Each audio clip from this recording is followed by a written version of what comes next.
ಲೋಕಸಭೆಗೆ H D Kumaraswamy ಅವರು ಸ್ಪರ್ಧೆ ವಿಚಾರ ಸಂಬಂಧಿತವಾಗಿ ಮೋದಿ ಅವರು ಹೇಳಿದ್ರೆ ಕುಮಾರಸ್ವಾಮಿ ಅವರು ಎಲ್ಲಿ ಬೇಕಾದರೂ ನಿಲ್ಲಬಹುದು. ಮಂಡ್ಯ, ತುಮಕೂರು, ಚಿಕ್ಕಬಳ್ಳಾಪುರ ಎಲ್ಲಿ ಬೇಕಾದರೂ ಅವರು ನಿಲ್ಲುವ ಸಾಧ್ಯತೆಗಳಿದೆ ಅಂತ ಹಾಸನದಲ್ಲಿ ಮಾಜಿ ಪ್ರಧಾನಿ ದೇವೇಗೌಡರು ಹೇಳಿಕೆಯನ್ನ ಕೊಟ್ಟಿದ್ದಾರೆ.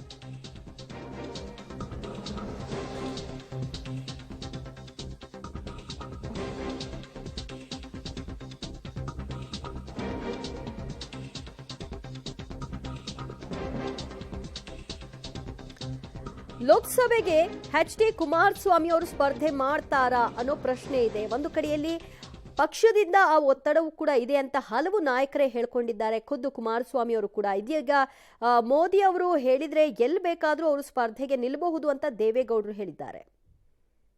ಮೋದಿ ಅವರು ಏನು ಹೇಳ್ತಾರೋ ಗೊತ್ತಿಲ್ಲ.